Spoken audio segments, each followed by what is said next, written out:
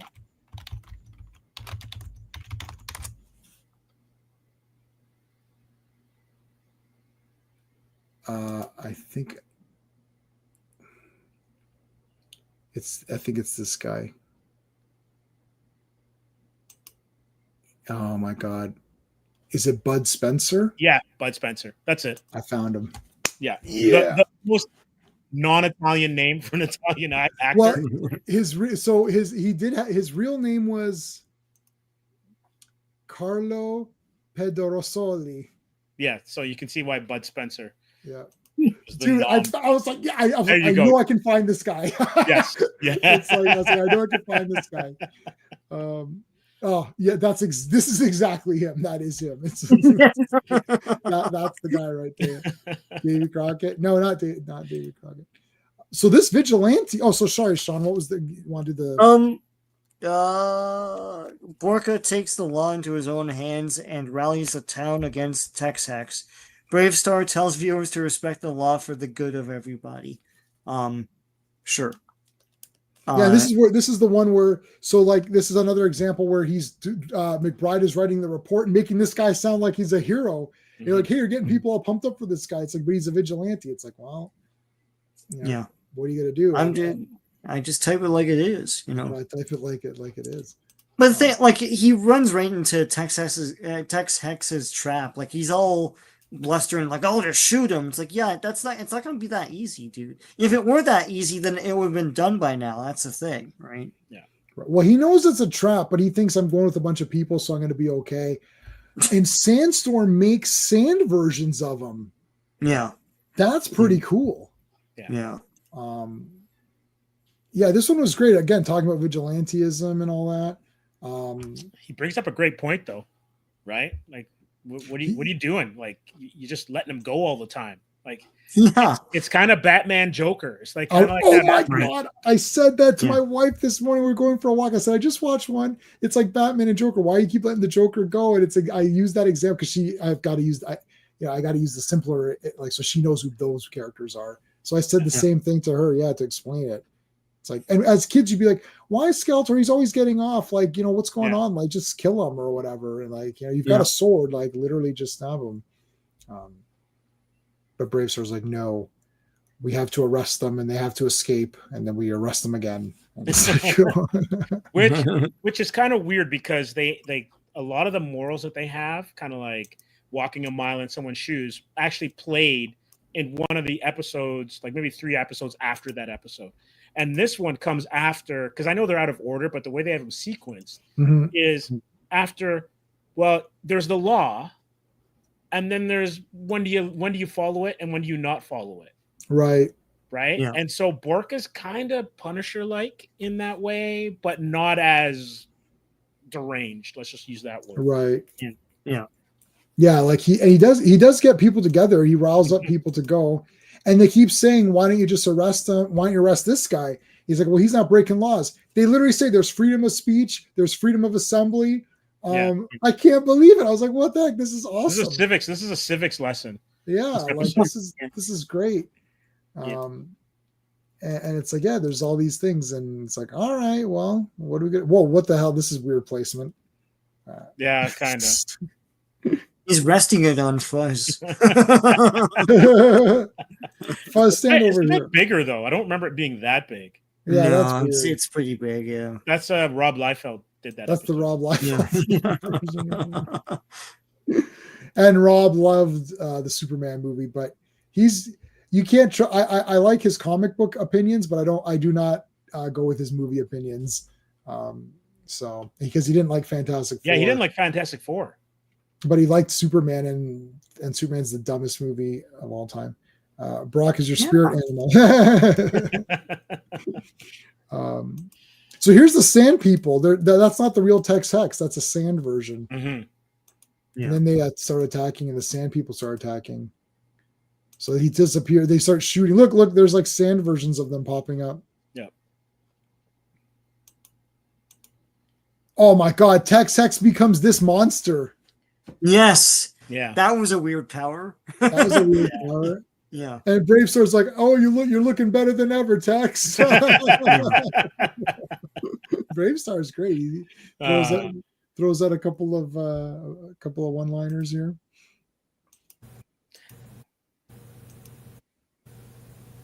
You glad you're not see that movie? Looks terrible. I liked Alien Romulus, Joe Dog. So did I. Yeah, I liked it, man. I like that one. Reminds me of Wizards. Yeah. I'm interested to see what Alien Earth is going to be, just because I love the Alien franchise. Me too. My friend who runs the Action Elite, he always gets everything like early, so he's already seen it all, and he said it was pretty good. He goes, the first 2 or 3 has a lot of good like gore, and he goes, there's an episode or 2 where there isn't really much. It's just a character episode, but then it goes back. He goes, it's more like Alien Part 1, which is one of my favorite movies. Okay, there's nothing wrong with that. As long as it world builds. Yeah. And I again might be unpopular in this. I love the engineers. I wanted more engineer stuff. Yeah. And so if they go more into that kind of lore, then I'm happy. I saw Prometheus 3 times in IMAX. Prometheus 3D. Is so good. Yeah. I saw it 3 times in IMAX 3D. I was like, oh, wow. And yeah, Joe Dog, man, I liked Alien Romulus. I'd say it's like my 4th favorite Alien movie, to be honest with you. Alien 1 to me is a 10 out of 10 masterpiece and one of my favorite movies of all time. And I own lots of Aliens and I love Alien. Aliens is a 10 out of 10 awesome movie. I don't think it's as good as Part 1, but it's really awesome. After that, 4 was okay. 3's not that bad, I don't think. I don't even mind AVP that much, like the first one. So, I thought Prometheus was, so for me, it'd be like Alien, Aliens, Prometheus, Romulus. I think I liked Romulus because that's a good list, actually. Like, and then maybe 4 and then 3. Like, I don't mind 3. I actually don't hate any of them except for Alien versus Predator Requiem. That's a piece of shit. You can't even see what's going on. It's dark. The entire movie's dark. Alien 3 was terrible. I didn't hate Alien 3. I don't know. I like Sigourney Weaver. I like the setting. I don't know. It's not that bad. I mean, I think it's the whole Hicks. Yeah, that's all getting shafted at the beginning. Yeah, that sucks. Totally sucks. It's stupid. That was a dumb move. I agree with that aspect. You killed Newt. Come on, that's stupid. Yeah, that's the whole point. And what's the point of 2 then? Exactly. Yeah. But I don't hate it. Like if you like in my mind, I'm like, oh well, they sucked anyway. They're dead. It's like everyone dies. That's how it goes. But anyways, but I liked Alien 4. I saw Resurrection twice in the theater. I never got to see Alien movies in the theater until Resurrection. So then I just went crazy. Every one that came out, I went multiple times. It's like, oh, I got to see these. I didn't see Romulus. I saw Romulus by myself.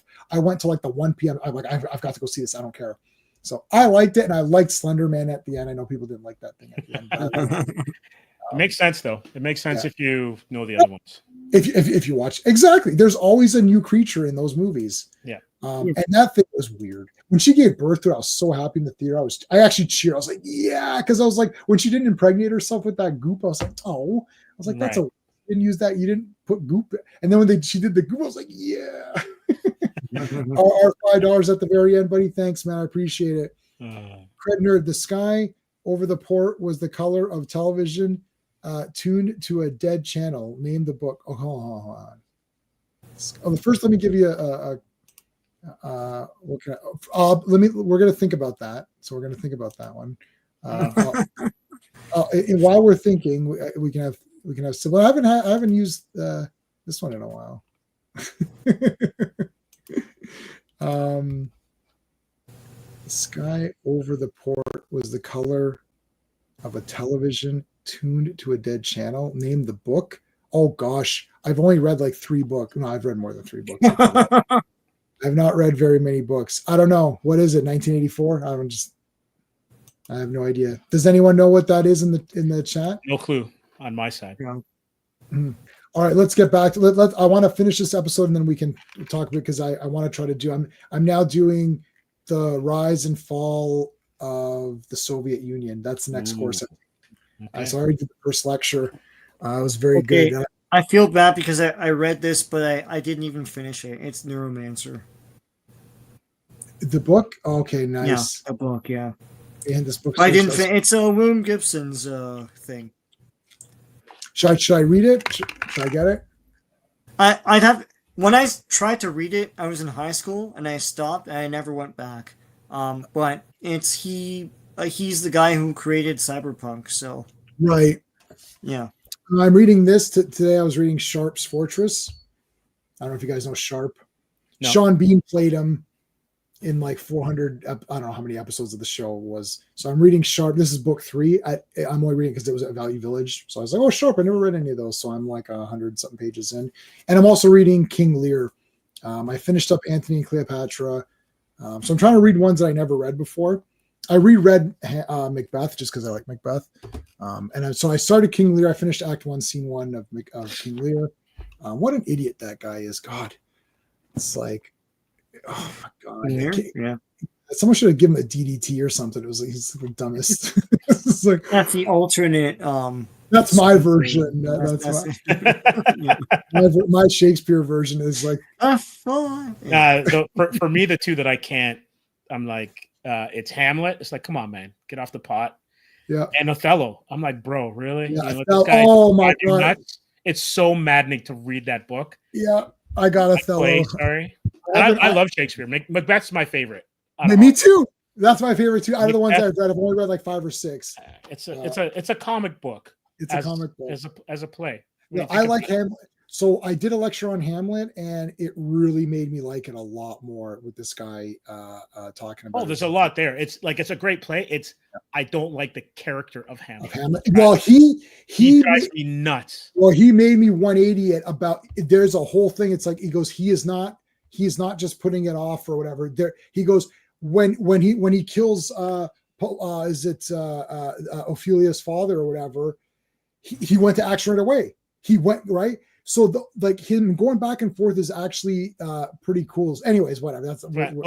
Let's finish. Have you ever watched? I have. Yes, I have, and I own it on Blu-ray Criterion. Oh man, yeah. Polonius. Yeah, I was gonna say Polonius, and I second guessed myself. Yeah, so definitely FIP. Lonnie Anderson. You mean Lonnie or Laurie Anderson? Wait, Laurie Anderson. Yeah, I don't know. I don't know who that is. We'll look her Who's up. That? But yes, I own. Ron or Ran, however you want to say it. I own it on Criterion Blu-ray. It's awesome. I've seen that a few times, I think. Okay, so anything else on this one? I mean, he turns into that monster, and then vigilantism is bad. I guess that's the. Yeah. Laurie Anderson, American. Who is this person? I don't know who this person is. Oh, artist and musician. I don't know her, but I feel like I should know her. The name sounds familiar. I don't know anything about music. That's my only problem. Lonnie Anderson, is that what you're trying to say? Oh, Lonnie Anderson? Oh, yeah. No, Lonnie Anderson. I know. WKRP. Did she not die a while ago? I thought she did. Lonnie Anderson. I don't think she's passed away. No, August 3rd, 2025. Oh, wow. Man. What the hell? I thought she died a while ago. Sorry about that. Yeah. That's wow. Sorry, she and Bert back together. Yeah. That's crazy. R.I.P. Lonnie, man. Like WKRP is one it. of the best shows of all time. It's great. Yeah. I've got it. I've borrowed it from the library, so I have it borrowed. I think I have to double check. I think I have the real version. Oh, so you have like all the original music. The music in there. I think Nice. I've got to go through them. I found, because the problem is if you buy that, obviously if you buy it on DVD, you're not going to get the original music. No. So I need to find an episode where the problem is that I don't know anything about music. Movies, yes, right. That's my thing. Movies. I like comics, obviously. Music suffered. My favorite band is Iron Maiden. And I can't even name you all of the members. If you give me a multiple choice, I can name them all. But I can do all their songs. Like there's certain albums I do. But yeah, the music was part of the gags, though, right? Like there was one episode where the song kept saying, "This is it," and then he's trying to. It's Les Nessman's trying to pick the needle up. He keeps saying, "This is it," right, so and I like that. So what episode is that where That's the thing. I can't. I couldn't remember season 1. I couldn't remember. I can remember the episodes, but I can't tell you the music. Right. That links to certain episodes. Like, I can't tell if it was if it was the song from that time or not. Like, that's my problem. I'm not going to know unless it's obvious. Unless it's an obvious song that I know, and it's not. I know a lot of songs. And I can sing them, but I don't know the artist, and I don't know that. Like if you say, "What is this?" Because my mom, I watched a lot. I was just thinking about this. We're pretty much we're into the next. We're done for tonight. Oh, one thing before we leave BraveStarr, I love in I think it was episode 11, maybe 12. JB sleeps with her hammer under her pillow. Oh yeah, that was That hammer gets a lot of action. Yeah, man. Yeah. We won't stay on too much longer because I want to do that course. But yeah, so I don't know the music, and I was like, so every so often I go through TV show intros, and I just realized like I watched a lot of TV, and my mom I watch Bosom Buddies. Oh yeah, and it's just random shows, and it's like why am I watch like Mary Tyler Moore? Like there was no option. Like you had 3 channels. Like, when Fox came out, and it was like Simpsons and X-Files, right? Yeah, that was huge, right? And then you got the CW, and you got all like the black comedies and stuff. Yeah, but for the longest time, like I didn't even really realize when the certain runs for certain shows were, because I grew up watching the $6 Million Man. Yeah, me too. It wasn't until like I don't know, in my teens, I realized, wait a second, this thing came out in 73 and ended before I finished public school. Like it was like 73 to 78 or something. Yeah. So I was watching it coming home from lunch or after school when I was in junior high. But I loved that show as a kid. Like I had the toy with where he lifts the engine and all that stuff. The red tracksuit. But you only had 3 channels. So if it was on, and I used to do my homework in front of television. Mom, you didn't hear this. But I used to do all my homework, and I would draw comics and all that stuff and just have TV in the background. So late 70s to like mid 80s, I would watch everything. Falcon Crest, Dallas, Automan, Miami Vice, Magnum, Riptide, like anything Stephen J. Canal put on. I probably watched anything that Donald P. Belisario did. I probably watched. And that's just how it was. Starsky and Hutch. I remember watching that coming home after school. Of that too. Yeah. Right. Yeah. So this is my thing. I don't know when these shows are from.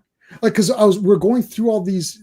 Because I always go all the like theme tunes, and I know them all. Oh yeah. Starsky and Hutch didn't really have them. They kept changing their thing. They were like, they had that at the beginning. But anyways. And it's like, I don't know what they're from. I'm like, oh yeah, shit, this is old. And then, and it was funny because I was like, well, you know, a lot of like, I can sing the whole thing or hum it if it has no lyrics. And she's like, this is from the 70s. How are you watching? It's like, I just watched in repeats or whatever it was on. And CKVR here in Toronto. They played all the old stuff. CKVR Global in the afternoon. Yeah. right? But like if I faked sick from school, yeah, that's what I was watching. Just the DVR like through the day is awesome, man. Yeah, so it's like, why are we watching these random weird shows? But that's just what we were watching. But the thing is, too, is that they all had something to offer in a kind of a neat way. You liked some of the characters, or something was funny. Well, right? Brady Bunch was like 20 years after their run, and I was watching it like it was brand new. You know, Gilligan's Island. I remember the black and white episodes. I remember the color. Like I Dream of Jeannie, obviously Batman. Like Time Tunnel, Star Trek. I have that on DVD. Time Tunnel is badass. Right? Like I even used to watch the Star Trek cartoon. Oh, that's a great cartoon. Yeah, that's great. Yeah, I have that on DVD too. I have all of Real Star Trek. I own all that. And it's very good, that cartoon. Time Tunnel is good. I made Doug and Tony I make these little papercraft characters. Right. Do I have one here? Hold on. I might even have Doug and Tony. Hold on a second. Oh, but cool, chat. Yeah, but it's crazy though, because like that stuff was just part of pop culture and our existence. Now there's so much you don't even like. That's I don't think I can find Doug and Tony. Yeah, when did that come out? Like there's like hundreds and hundreds of programming of shows. Right. Oh wow. Okay. So that's there you go. That's what's his name, Cosmic Boy with his Chippendales. Yeah. So I make these. I know there's the guy Blockheads who does it, but I've got the pattern. I make them myself on Photoshop. So I made Doug and Tony from Time Tunnel. Yeah. Nice. But also Night Stalker. Yeah, Night Stalker. Yeah, go ahead, Sean. Steve, to your point, there's no common experience. I think that's the problem. Yeah. Like the way you consume these things is so splintered that anyone could watch them on their phone from any different platform. And so there's no common shared experience anymore. Like we all watched all these old shows because they're right in front of you on a TV channel. Right. And now it's like the thing is, but that's the thing, like Flintstones was syndicated to hell and back through the 70s and 80s. Yeah. When I was a kid, I watched it, and kids in the 90s watched it, so they made that movie, because everyone knew this. You can't really do something like that anymore. I mean, Addams Family was another one. Addams Family was syndicated to shit, and then they made 2 movies in the 90s because of that. But everyone watched that because they had the common experience of watching that on television. And now there's no common watching habit. It's like there's several different platforms. There's several different streaming platforms. There you can download stuff. So if you watch something and you like it, you're probably the only one that watches WKRP, and your friends don't, right? So yeah, it's also weird that I don't remember where you had these divides. So like if you liked Magnum PI in the 80s. Yeah. And say you liked, I don't know, another like Simon and Simon. Just use the two of them. You didn't hate the fact that someone liked Simon and Simon. You like, oh, you like Simon and Simon? That's cool. I kind of watch it. You watched both of them, but you may have loved one. Like no one said A-Team sucked. Right. Right? Like no one said that. No one like Battlestar Galactica or whatever. You just watched it and you liked it or you didn't like it. And then half the time you're upset that it got canceled. And and you know what the problem with also having it all like bundled up like that is that you can't talk about it. So over the weekend you'd watch a bunch of crap, or you watch stuff after school. Then the next day you're like, oh, are you guys watching $6 Million Man? Oh yeah, shit, no, I'm not watching. Let me tell you. And then what you do is you tell the guy the whole episode. You tell him there's no spoilers. You tell. Oh shit, yeah. Okay, he's got this bionic, he's got strength, he can run fast. Oh shit, yeah. It's gonna be on tomorrow, man. Watch it tomorrow. And then the kid would go home and watch it. The next day, did you watch it yesterday? Yeah, I watched it. Oh shit, yeah. Now it's like people binge it or they don't care or they're like whatever. And it's like there's no, and it's what Sean said. There's no shared experience, but there's not a shared talking. Like here's what happens now. Let's say my wife and I binged up something. So we watched Derek. I've seen that a few times with Ricky Gervais. It's really funny. Right. So I've binge watched Derek, and they're all short episodes. So you can watch a season in a day. There's like 6 episodes under 20 minutes or something. And then I'll tell Steve and Sean and the guys, like, guys, have you seen Derek? It's really good. Oh, okay. And then they go, yeah, Derek. Okay. Write that down. When is that? When are they getting to that? Right. It's like, because and then they're never going to watch it. Right. So here's what I'd have to do. Okay. We're going to stream about Derek. And then it's like, okay, I'll watch it now because we're good. But otherwise we won't. It's not like there's one episode a day and there's like, let's say there's 10 shows a day that you're watching, and you can't watch all 10, but you know, the ones that I'm watching, if I went, hey, last night, did you watch $6 Million Man? No. Okay. And then you'll watch the next one, or Dukes, or Knight Rider, or A-Team. And you're right. If the kid came back and said A-Team, he didn't like, oh, I didn't like A-Team. It was like, okay, well, did you watch $6 Million Man? Yeah. Well, that was awesome. Okay. Who cares? Nobody cares. I know this whole, and the other thing too, is like, they need to, I don't want to say they should bring back bullying, but when you're made fun of the thing. So if my family thinks I'm dumb, right? They're like, wait, you're still watching this dumb shit? It's like, A-Team, that was terrible, right? It's like, you know, my aunt loved Star Trek, so that was fine. But it's like, if you're made fun of a little bit, it does strengthen you in a way where you're like, you know what? No, fuck you. I like A-Team. It's awesome. I don't care what you're saying. I don't care about your dumbass opinion. So I'm at the point where nothing bothers me. Like I've literally had, and because I like a movie or I hate a movie or a show, or and I say it's true, I've been called racist. Because I didn't like whatever. I didn't like Ironheart, I think, or one of those shitty ass shows. It's like, it sucks. It's like, but then then if you like something, oh, you know, you're shilling for this thing. If presumably everyone hates it and I like it, right. Oh, I've been called woke, whatever, and I've been called racist and whatever in the same day. Like, it's like I post 2 videos. It's like, this can't be possible. It just depends. It just depends. It's throwing the arrows at you. Yeah, where is this coming from? Like, what are you guys like? Okay, you know what? I don't care. I literally don't care if Sean owns. He's got his collection back there. I've got one. So if I see something, oh, what's that, Sean?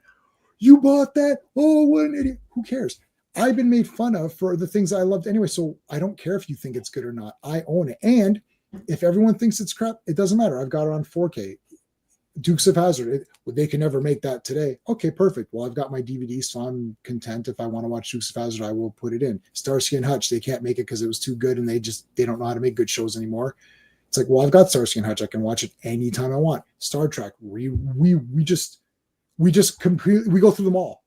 Yep. Like, it's like just here's the thing too, right? Like, mm-hmm. I've got, because I did it in college, but like I got a ton of Shakespeare, right, yep. on the shelf. I will reread them, or maybe I won't. Right.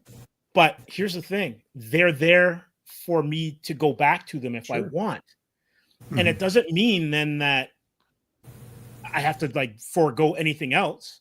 It's like there's other stuff. Yeah. So you read the stuff that you like. If no one likes Shakespeare and they like, you know, another author or Dan Brown or whoever is doing something right now, good for you. Yeah. Good for you. It's okay. I don't have to like your stuff. You don't have to like my stuff, but we can still enjoy the medium together. That's how I look at it. Yeah, and I don't even. It doesn't even this, like, even Superman versus Van. Well, which one is better? Who cares? You like Superman? Then go like it and buy the 4K and wear the shirts of it. Get a tattoo of Superman, all that stuff. That's probably not going to happen because deep down you know it does suck. But anyways, even if you do, the thing, even if you, I don't like when there's no passion. I'd rather. There's a couple of guys. There's a guy I didn't know him, but my buddy Clobby, our friend Clobberin times knew him.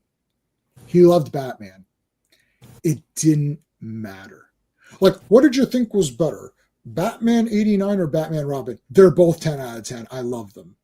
How can that be? Because he loves Batman. And I prefer the guy who's like, I don't care, it's Batman. I love it. It's like, well, who would win in a fight? All of the Avengers or Batman? Batman. It's like, oh, right. It's okay. What about like Eternity and a Celestial and Batman would win? Okay. With prep time, I could see it. Yeah, the prep time. Yeah. Prep time. Okay, I've used that argument myself, so I've used that many times as a little bit of a tongue in cheek, but I have used. I do like using that. I think it's funny. Listen, that's because you know what the thing is. I like the consistency because then I know. Oh, that's the Batman guy. Mm-hmm. He loves Batman. It doesn't matter. I watch every Superman thing. Are you going to buy Superman 2025 on 4K? It's already pre-ordered. Steelbook, limited edition. I pre-ordered that immediately. It's like, because it's Superman. I'm going to get it. And I'm watching the serials like Sean. Sean got me pumped again because he was talking about the serials because I haven't watched those in like 10 years or something. Let me go throw those on again. Even the Batman serials, which I do like as well. I'll watch them. That's it. Who would win, Daredevil or Roy Harper? Probably Daredevil, man. I know you like Roy though, but I like both characters. But it doesn't matter. It doesn't matter. If you want Roy Harper to win, then he wins. It depends. Like as a buddy of mine says, it depends on the writer. Depends on the writer, whoever he likes more. But but I hate when someone's lying to me or themselves or to people in general. It's like just be.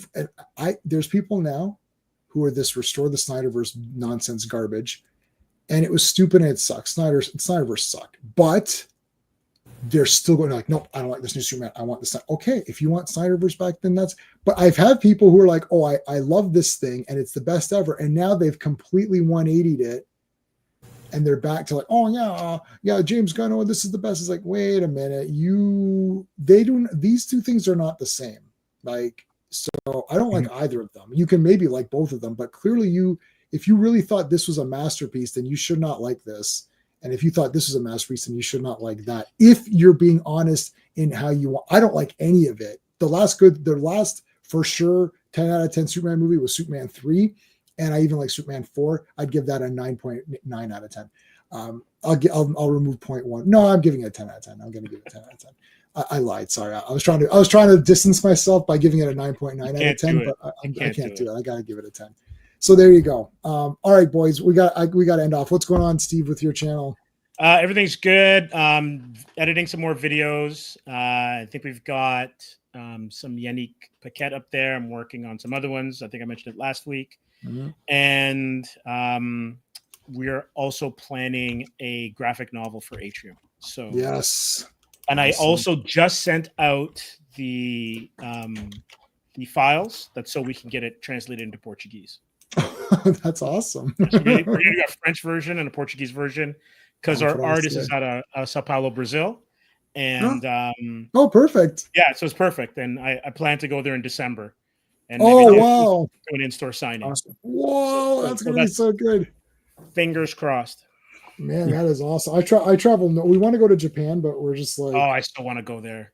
I know. We were just like, I went to Croatia. That's the only place and I've gone to the States a few times, but like Croatia, I went when I was a kid. That's where my family got to meet my I met my great grandparents, which is pretty crazy.